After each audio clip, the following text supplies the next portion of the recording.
Okay. Kim, would you start us with a prayer? I'm going to do my announcement first. Over here is a calendar box. And as you may have read, we had the outreach committee, those freebie calendars you get that you would just throw away, that you don't want the big ones, if you'll come put them here and we can add that to our Prison Hope Ministry project, where we stuff the folders and all of that. So anyway, it's right down there.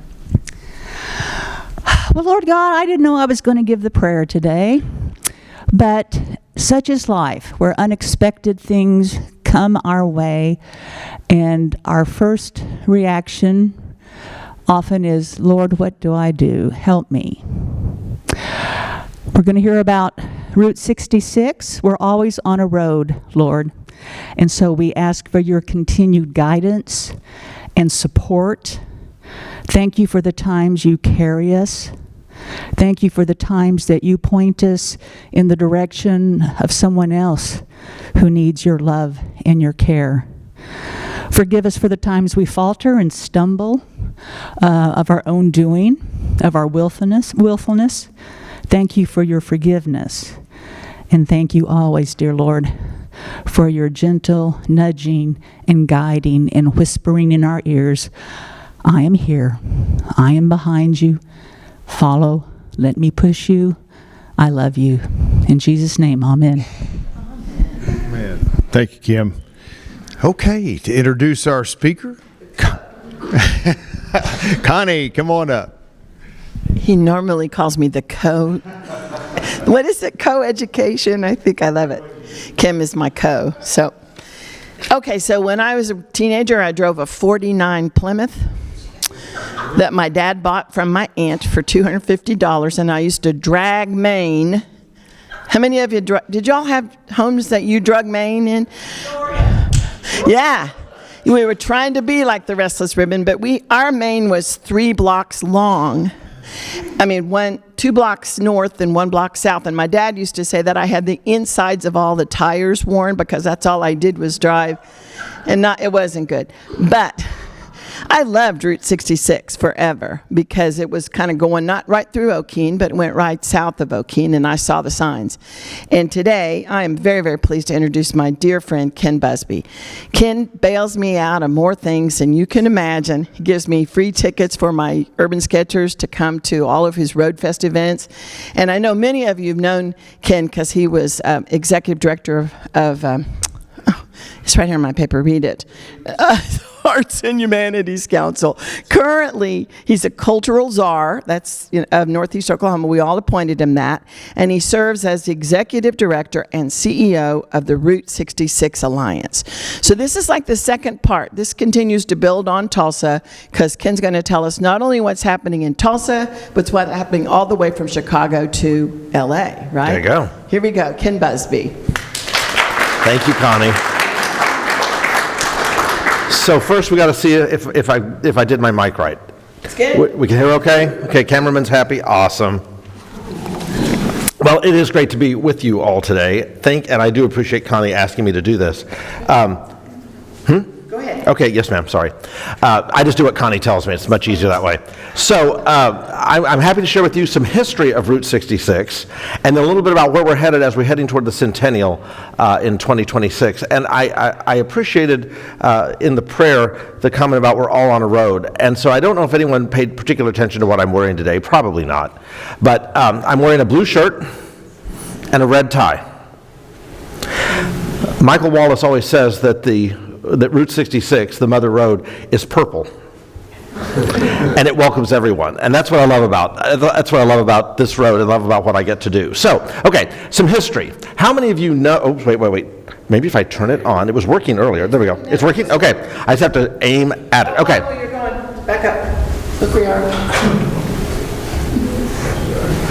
Now that's weird. Okay. Okay. Anyway, I'll get better at this. Sorry. So, you all got a hint of it. So, since I've talked about the Centennial coming up in 2026, what year was Route 66 founded? Good job. I think, surely you can do 100 years of math. Come on, people. Wake up, wake up. It was a trick question. No, it's a real question. But what if I tell you that it really goes back to 1787? It was a trick question. Was a trick question. So we're reading from the Constitution, right? Congress shall have the power to establish post offices and post roads. Because think about this. We're a new country in 1776. How did we communicate? Wasn't telephone, wasn't telegraph, postal mail, postcards, letters, right? And you followed roads to get those delivered to folks. So I'm just telling you, I'm a huge fan of history. So I just want to remind folks where it all comes from. And so this is so you know it's actually in the Constitution. I'm not making it up. There it is. It's highlighted for you. Okay. Thomas Jefferson, we call him TJ in my family. Chuckle, chuckle. Thank you. Okay. Good roads combine. Oh, there we go. No, I'm fine. I've been in the dark for years, Connie. Thank you. Good roads combine the people into a harmonious whole. I love the fact that Thomas Jefferson, one of our country's founders, this is fun. I'm just like, it's like everything's changing. He's in the light now. Oh no. But I love the fact that that's what we're thinking about. Good roads are bringing us together into a harmonious whole. So I think it's interesting that this is how we're thinking as a new nation in 1787. I was going to say, and don't panic, I'm not going to go year by year. I saw some of you thinking, oh my gosh, if he's here by year, we'll be here for 4 hours. Okay, 1806, big jump. So National Road Act. And so we're authorizing a road. It starts in Cumberland, Maryland, and it stops in 1837, 31 years later in Vandalia, Illinois. Point of this story is, road construction is not speedy at this point. 31 years just to get that far. Okay, just paying attention here. Okay, big jump now, 1880. How many cycling enthusiasts? Ooh, good. Okay. So, in 1880, in Newport, Rhode Island, the American Wheelman Association is founded. Here is one of their membership cards. But their whole point in founding themselves was to lobby for good roads. Because in 1880, we still don't have automobiles. Well, infancy of automobiles. And so people are traveling by bicycle. So they want better roads because they're traveling and they want to travel. So that was their whole purpose. 1891, New Jersey, the Garden State, becomes the first state to put funding toward continuous road improvement. It's like, okay, we're doing our thing here. 1894, Department of Agriculture puts $10,000 aside. That's about $250,000 to research road construction and management, $250,000 in today's dollars, okay? Now, we're flying through this, I know, because I got a lot to cover in a short amount of time. Okay. By 1902, free delivery of rural mail is reaching 65% of our rural population. And I love this image. Note the height of the mailbox. The mailbox is not for the homeowner, it's for the mail delivery cart. I just love that image. So anyway, but still, we're reaching out. So the roads are becoming very important. By 1903, Teddy Roosevelt addresses the National Good Roads Convention. Here's a copy of the program. Again, so you know it's for real. What I love about this is it's good roads. Not great roads, not fantastic roads, just good roads. It's interesting. And in 1903, he addresses Congress. And he talks about the fact that we need good roads and that they're going to be important for the benefit of the country districts and the county districts and so forth, okay? Pay attention to the year, 1903. 10 years later, Congress appropriates funds. Does that sound familiar today? So everything old is new again. History does repeat itself. There we go. 1914, Carl Graham Fisher. I know you know the Indianapolis Speedway, but his comment is that it's time to agitate less and build more. In other words, we talk it to death. We talk about we need to do better with our roads. We need to make better things happen. But he wants to build more. Okay. And that's going to lead us to this. Yeah. This is a road in southwest Missouri, if you can call that a road. Yeah. Here's the need, and here's why we needed better roads. Because think about this. There was not a service station or a quick trip on every corner. You took your tools with you, and if you got stuck, you had to unstick yourself and keep moving. So the idea that we needed better roads was absolutely... I'm sorry. I'm not good at this thing. I'm sorry. Give me a second. I'll get it. Connie says I'll get it. I'll get it. I got it. Okay, I move too much too. Sorry, I should stand still. Sorry. I don't think I can do that. Okay. 1921 Federal Aid Highway Act. I know you can read, so I'm not going to read to you. But again, we're putting money aside to work on our roads and federal oversight and so forth. And that's what's going to lead us to the birth of Route 66. See, we're flying now. We're getting through this. Okay. Cyrus Stevens Avery, the father of Route 66. We should have a master system of highways with Uncle Sam to lead the way. So Cyrus's vision was that we have these roads, we have roads that each state has roads, counties have roads and so forth. We need to connect these roads, but we need a master system. We need a federal system to organize this. Here's a photo of him, just so you know, nice looking man. Is he a nice looking guy? Yeah, real nice guy. Okay. By 1925, he is appointed to the Joint Board on Interstate Highways. The whole goal is to take what roads currently exist, add roads where we need to, and create this federal highway system. Okay? And Route 66, I'm jumping ahead, is going to be that first federal highway. Okay. In 1925, he's appointed to a numbering committee to figure out what we're going to number these roads. So north-south roads are going to end in 1 or 5, and east-west roads are going to end in 0. What's the topic for today? Where does that fit in? There's got to be a story here, and indeed there is. There's Mr. Pipemeyer, just so you know that he is another real person. Okay, by 1925, I have to always get this right, the Joint Board on Interstate Highways, they received approval from the American Association of State Highway Officials for a national highway system featuring US 60, the great road from Chicago to Los Angeles. 60, that's still not right. Okay, hang on there, hang on, the rest of the story's unfolding. But already, Avery is saying, this road of ours is the shortest to Southern California. It will be the best road and it will get the business. I'm not saying it happened overnight, but what is interesting is you now see the transition from postal roads and the reason to move mail and so forth to now we can move goods. Now we can move people. Now we can see economic development through this road called Route 66, what will be called Route 66. Okay. Here's your geography lesson for the day, and your math lesson too, whatever. What is the shortest distance between 2 points? Good job, gold star. Okay. If you look at a map and you look at Chicago and Santa Monica and you know the terminus points of this road, this is what the federal government said, we want, that's Chicago, Santa Monica. Why did it not go through, I don't know, Iowa, Colorado, Nebraska? Why did it follow this route? Because of the mountains. Mountains? More commerce this way. Commerce, right?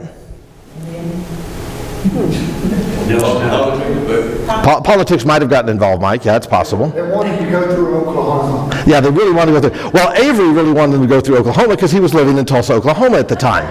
So this is really true. But and every answer you've given is correct. So there are no wrong answers here. But it was also a further southern route, less ice, less snow in the winter. Okay, so all of these reasons and so forth, and because they looked at 14 different routes in determining which way they were going to get from Chicago to Santa Monica, and ours was the southernmost route. But here is the real reason. Look familiar? That's our bridge. That's our bridge, the old 11th Street Bridge, now the Cyrus Avery Route 66 Memorial Bridge. The first concrete and steel reinforced bridge built in the United States that crossed the Arkansas River, built in 1917. Birth of Route 66 comes in 1926, so 9 years earlier. This road is how Mr. Avery was able to convince the Federal Highway Department that the route should come through Oklahoma and Tulsa specifically, because this provided the safe route for these newfangled automobiles and trucks that were coming, because you had to cross the Arkansas River somewhere between Chicago on your way to California. And this was the safe way, because back then the Arkansas was a really, really mighty torrent of water. And so this was the safe route. So had it not been for this bridge, we probably would not be having this discussion today. Okay, 1925, here's the sinister part of the story. There's always a sinister part. Here it is. Governor William Fields of Kentucky opposed US 60 as the east-west highway because he wanted it to go through his state of Kentucky, not through Illinois. Here's a photo of Governor Fields, not a happy person. You sort of feel sorry for him. You know, give the man something. Okay. And so Cyrus Avery and Governor Fields clash. Congress becomes involved, and almost tanked the whole federal system. Congress literally had discussions, well, just never mind, we'll leave it to the states to figure it out. And can you imagine what that would have been like with numbers over there? Every state had a different thing, and So thank goodness that didn't happen. And instead, Avery and Pipemeyer concede US 60 to Governor Fields. That's why there is a US 60 that goes through Kentucky today. And they chose 66 instead. And here is the telegraph that lays this out. And if you can't quite see it, it says, regarding Chicago-Los Angeles Road, if California, Arizona, New Mexico, and Illinois will accept 66 instead of 60, we are inclined to agree to this change. We prefer 66 to 62, which was really lucky for Bobby Troup, because otherwise he might not have had a great hit on his hands. Get your, thank you. Wait for it, you'll be there. Okay. This wouldn't have worked. So here we are. We've combined our continent into a neighborhood. I mean, this is how they looked at this new federal highway system. So they continue on. This is 1927 now. Now we're going to promote travel. This is where the name of the Main Street of America comes into play. And then we start paving the road. We'll talk about paving in just a second. But 1928. The Great Transcontinental Foot Race, a foot race from Santa Monica to Chicago and then on to New York. Later became known as the Bunyan Derby. And if you can see this, it's not quite the footwear we have today. This is not quite the Nikes and so forth that you have. Yeah, it's a little hard to see, but you get the idea. However, an Oklahoman won this race. Anybody know who? Good job. Double gold star. Andy Payne from the cute little town of Foyle, Oklahoma. Anybody know what Foyle is famous for besides Andy Payne? Good job. Totem Pole Park, the tallest concrete totem pole in the world. And if you haven't been there, it's worth an hour drive, 50-minute drive, northeast of Tulsa to find Totem Pole Park. Anyway, so Andy Payne wins so this is 1928. So we've got the Depression coming, we've got challenges, the family farm is about to go under. He enters this race, having run in high school, but never really been a racer, practices, if you will, for about 2 months, wins the race and wins it. $25,000 purse. Wow. About $680,000 in today's money. He saves the farm, he becomes the town hero because he's won this race. Statues are up, parades are up. I mean, it's big time in Foyle, and they never ran the race again. It was too expensive, it like killed everyone. Okay, by 1938, Glen Rio, Texas, we have now paved the Main Street of America. So it's all paved now, which is cool. So that's about 9 years after the road opens, 8 years. And here's your literary moment. John Steinbeck, The Grapes of Wrath.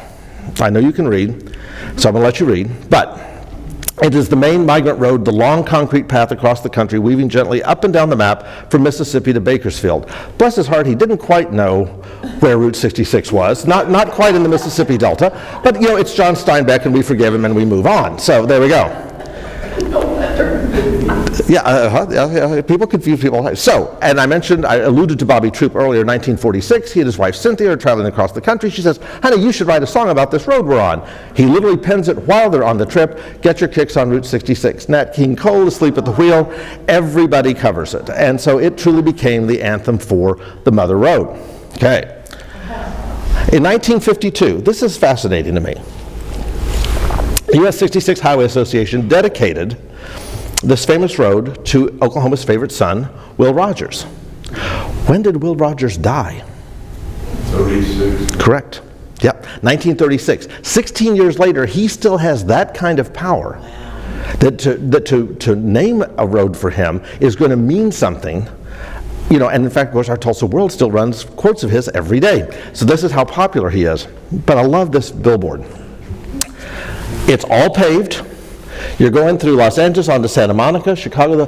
What do you get to see? The Ozarks, oil country, cowboys, Indian country, painted desert, petrified forest, Grand Canyon, Boulder Dam, and Hollywood. Who would not want to travel this road? And Connie's like, wait a minute.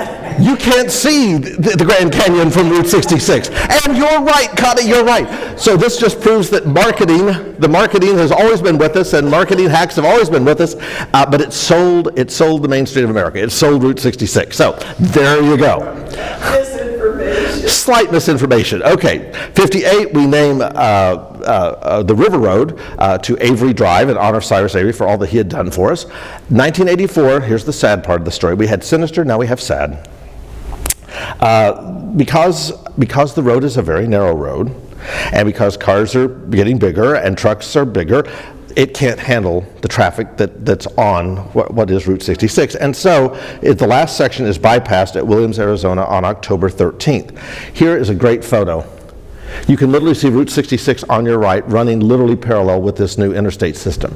However, once this happens though, you really see the demise of the small town and the mom and pop. I mean, it really, really did have that impact.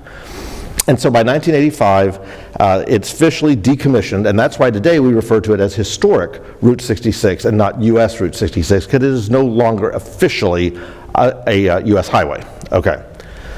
But as I brought you down, I'm bringing you back up now. Here we go. We live on.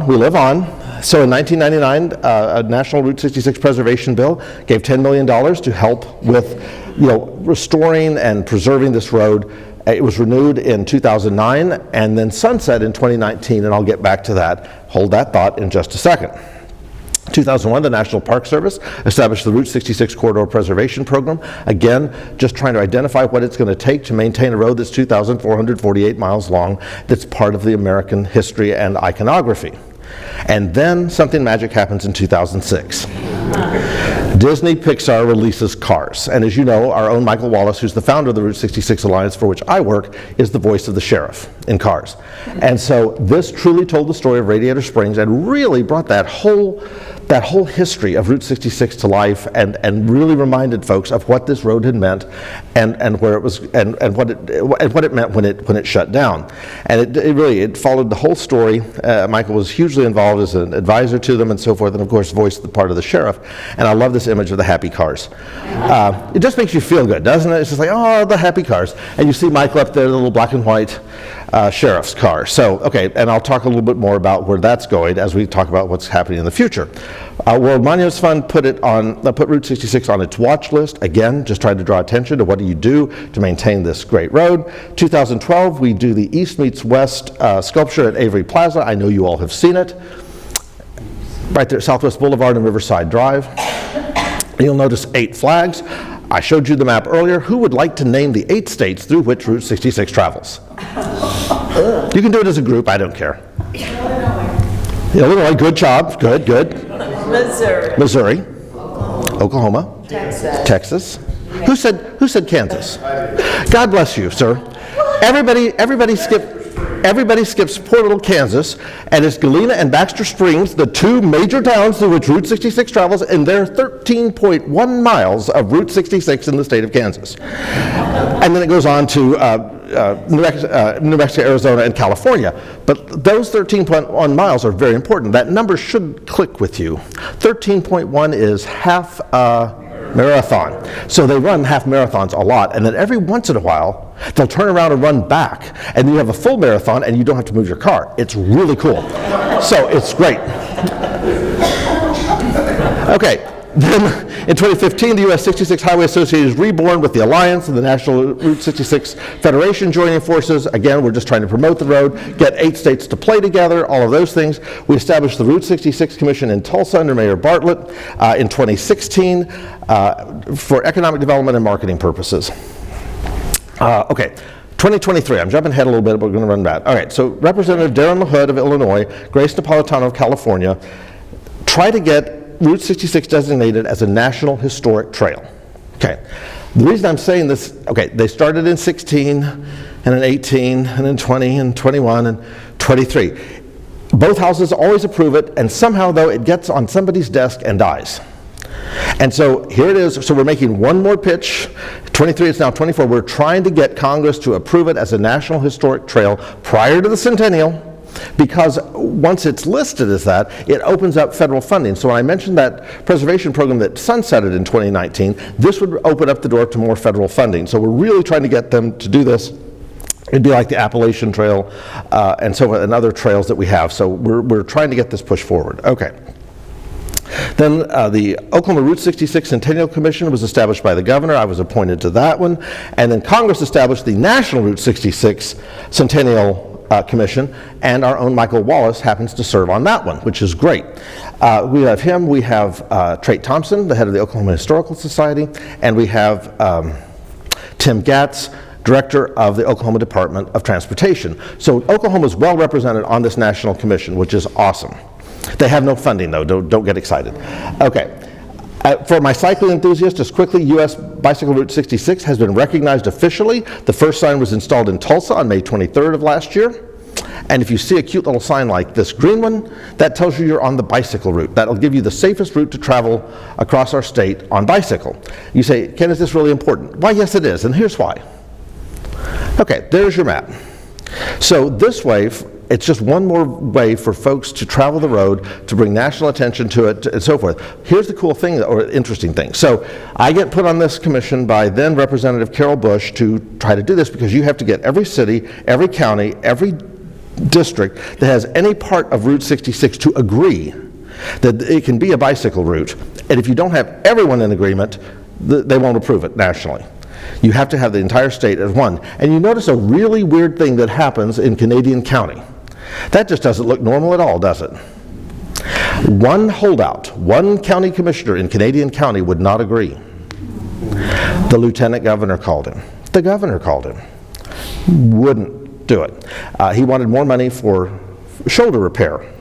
Well, we all want more money for shoulder repair, you know. And so we said, but sir, this is not what this is about. It didn't matter. He would not do it. And finally, the federal register that lets us do this let us go around it. So we basically bypassed Canadian County.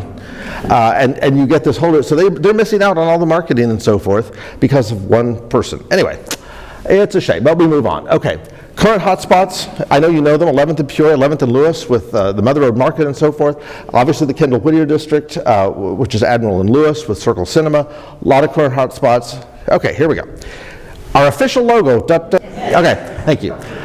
For you University of Oklahoma fans, it was designed by a University of Oklahoma student, which is really cool. We've been really involving our college partners as well as OSU, which is great, but this is who was selected. And the cool thing about the 100 years of, because you can use this here too if you wish, anybody, it's going to be made free of charge to anybody that wants to use it, and you can add your whatever.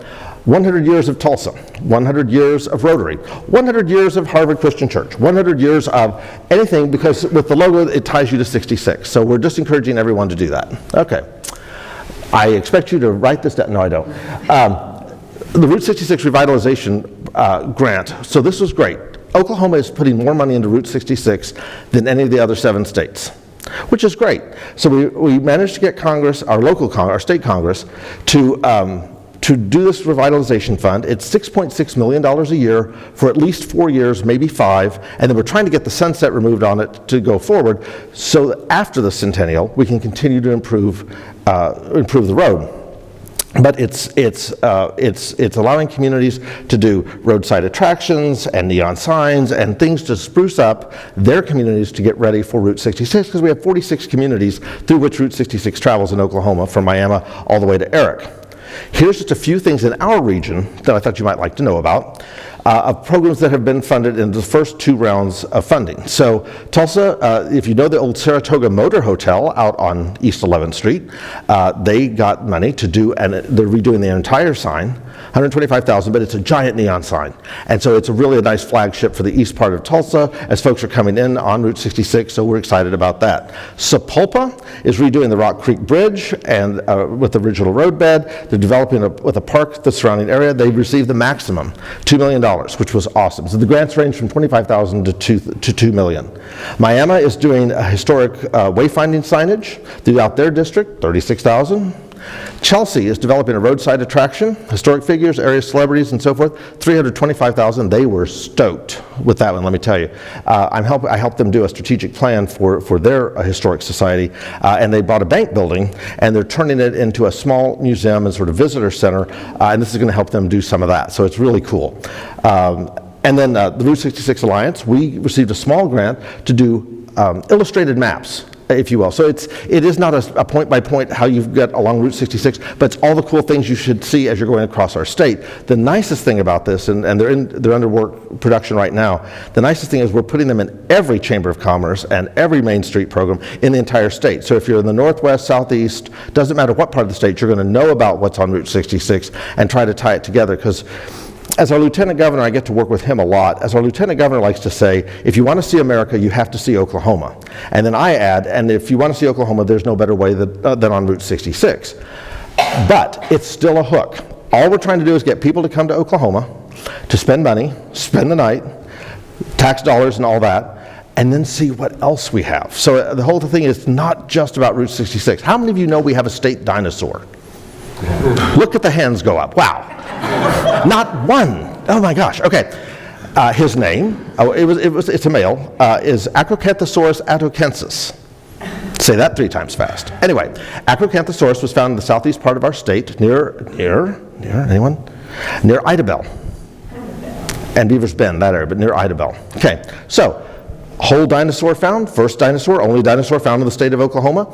They built a wing for the dinosaur at the Museum of the Red River. If you've not been to the Museum of the Red River, it's amazing. It's about a 3.5 hour drive south of Tulsa, but there's a great winery there called Girls Gone Wine. The good news is they import their grapes from California. Okay.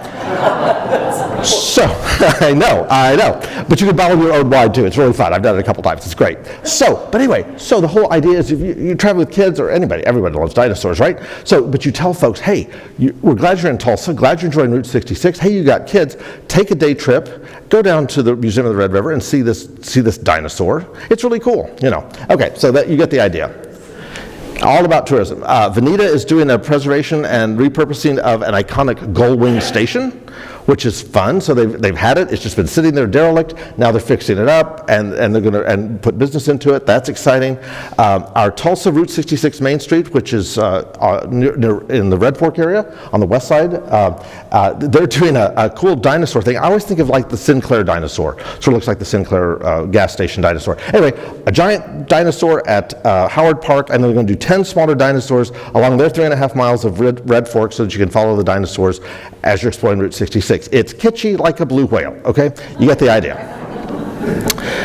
Speaking of blue whales, Catoosa received a large grant, $1.8 million, to redo the blue whale.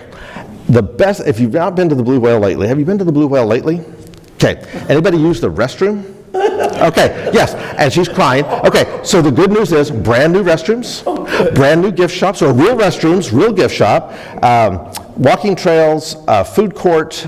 They also are going to be redoing the Ark. If you remember, Noah's Ark is there, and it's in really, really bad shape, so they're going to redo it. So again, it's going to make a huge difference. Catoosa coming into Tulsa, and then the Oklahoma Department of Transportation.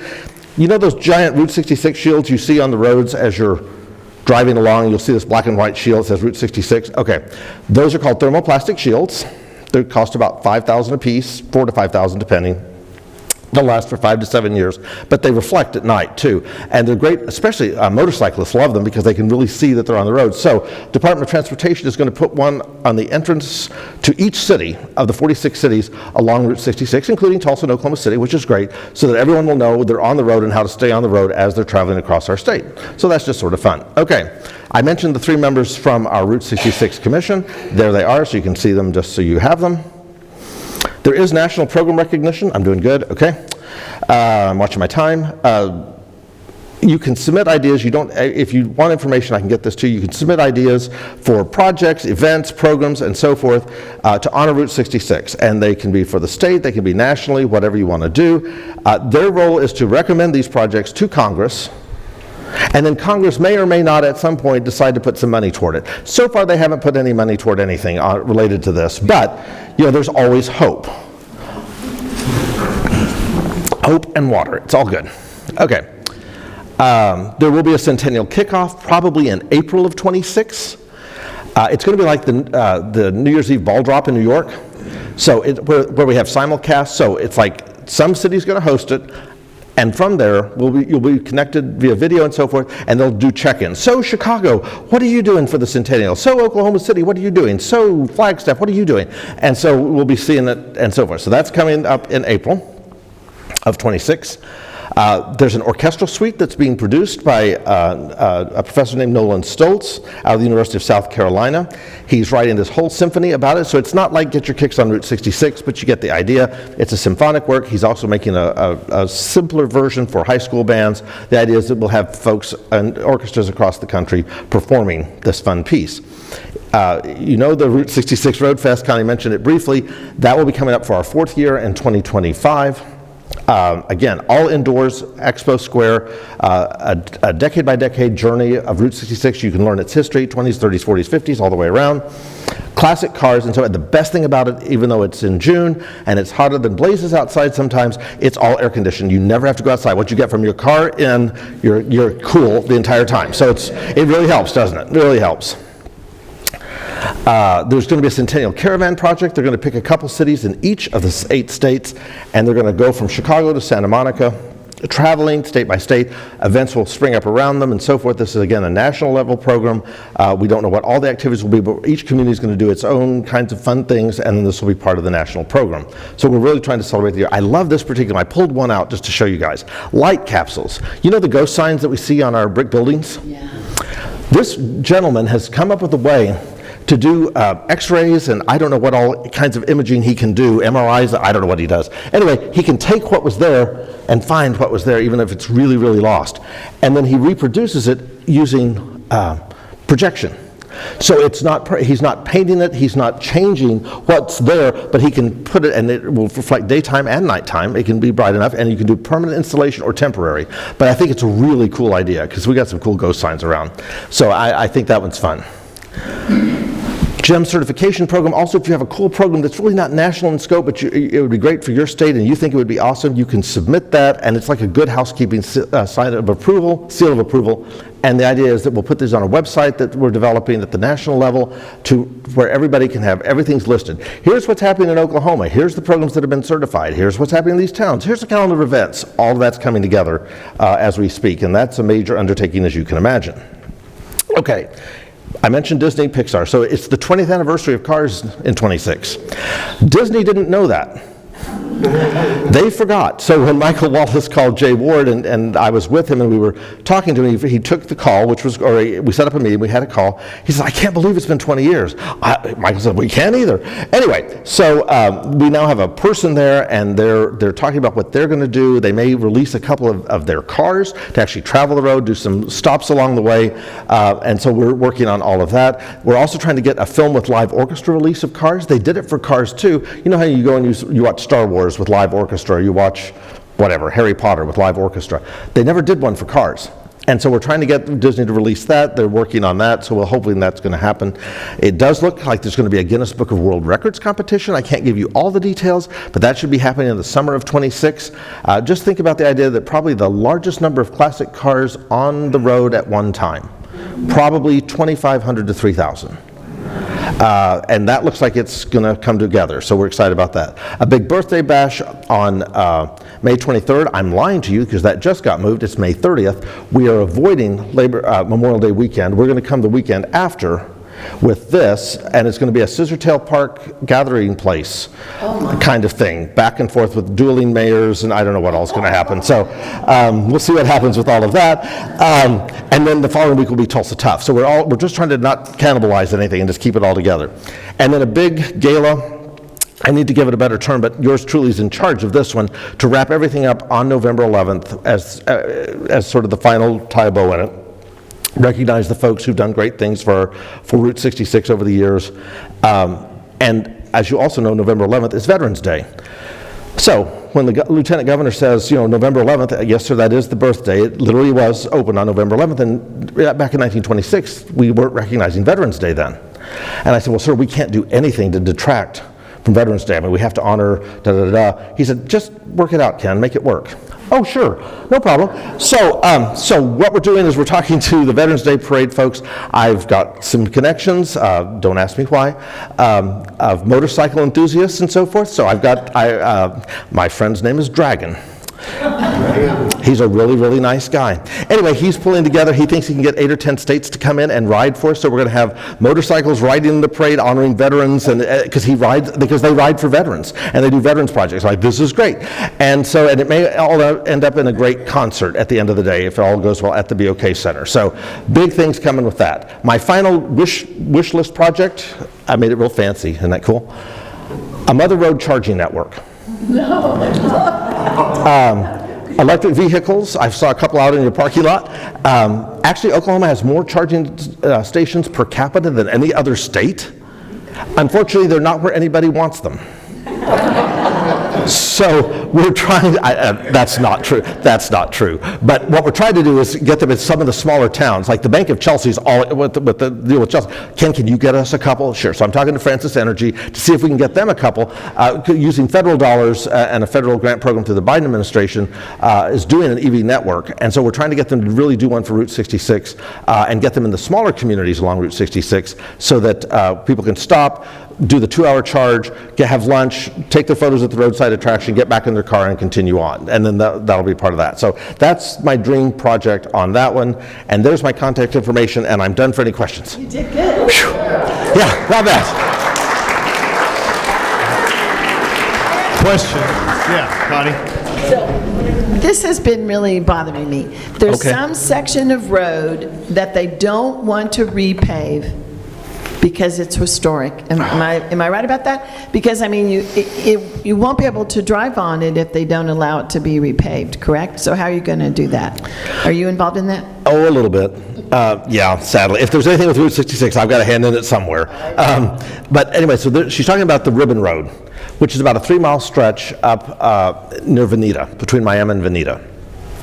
It's been controversial, This 3-mile stretch is literally 9 feet wide. It barely holds one car, right? So because people have used it and heavy trucks have been on it and so forth, it has just continued to deteriorate. And the reason it's 9 feet wide is when it got to that part and they were doing the paving and everything back in the day, they didn't have enough money in that county and so forth to pave a double wide for the full length, so they just did one. And they just sort of took turns going back and forth on it. Of course, the traffic wasn't that big back then. And so, consequently, though, it gets all the traffic. And so I was trying to get them to just build a detour around it, leave it, and let folks just come and look at it, take photos, because it is the original. It's the original Portland cement. It's it's all of that. And oh God, politics got involved, and people started Anyway, we've only saved a mile of it, sadly. But it looks like we are going to do a stretch of a mile, fix it up, let people look at it, maybe walk on it, but that's it. And then there will be a bypass, it looks like, around the rest of it. So we are, but it's not bad. It's probably the best we could do. It could have been solved, but politics got in the way. Oh, what a surprise. I know. Good question. Yes, or whichever. I'm sorry, I should let you do that, Bill. I apologize. Okay.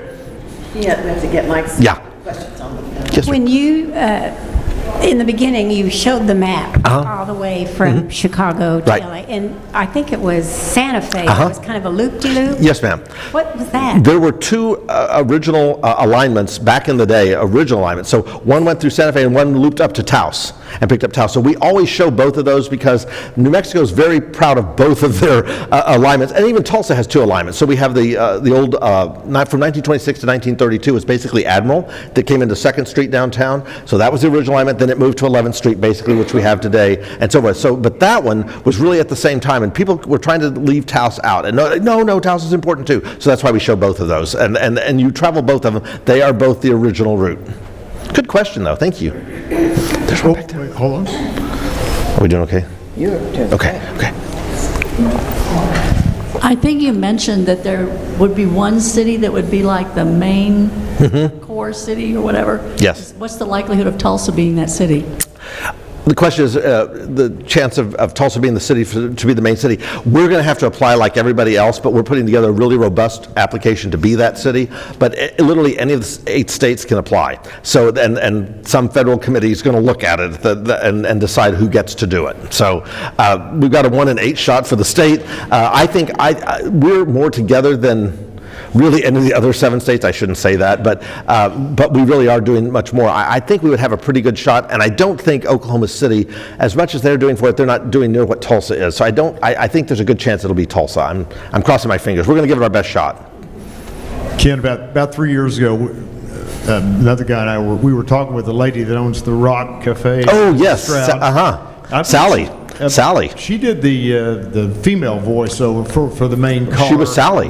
Sally in Cars. She was Don telling Welch. us, Don Welch. She was telling us that there's not a week that goes by that she doesn't have a group in there from Europe. Oh, absolutely. Speaking German or French or whatever. That it's a big attraction for Europeans to come over and do Route 66. Absolutely, and so we're really trying to capitalize on that with 2026. Really working with Brand USA, which is the ones that promote America across the world, Asia, Europe, and so forth. Because not only is 2026 our centennial, it's our nation's semi-quincentennial. There's your word for the day. Our 250th for our nation, and the World Cup is going to be in Kansas City and Dallas. And what's between Kansas City and Dallas? Oklahoma. So we're really trying to capture, so yes, they are coming in droves. We will see traffic like we've never seen before, and it's going to be awesome because it's going to be economic development for our state. So it's really cool. But yes, they do every day. Yep. Yeah, thank you. Bill, just a couple of things I'd suggest. One is there was a TV show back in about 1954 called Route 66. Yes, it was. Martin Milner. 2 guys driving across the country in a wonderful 1955 Corvette. Yes. And this kid used to watch that thing and then get in his 1951 Ford and pretend it was a Corvette. How fun. Someday I could get out of Pennsylvania and drive on the real 66. Yeah. I would also suggest to you that you, with the maps that you discussed of items, that you drop some off at the gathering place. We get a bunch of people. Of course. There, just following Route 66. Yes. And so it would be neat to have. Absolutely. No, thank you. Great suggestion. Yeah. And interestingly enough, that television show, that black and white show from the 50s and 60s, it is still showing. I mean, you can see it on YouTube, but it's still showing in some parts of Europe and some parts of Asia. That's why a lot of folks are learning about Route 66 to this day, because they're still watching those shows, thinking these 2 young men are just still traveling the road, and they want to come do what they're doing. So it's really awesome. It's really great. Are you aware that one of the Beatles, for his 66th birthday, he Sir Paul McCartney. Yes. Yes. And you could promote that. Absolutely. Your 66th birthday on the 66th. Yes, and we do see folks who do that a lot, so we're really going to try to promote that, especially in 26. Thank you. Great suggestion. It's too late for many of us. What's the latest development on the museum?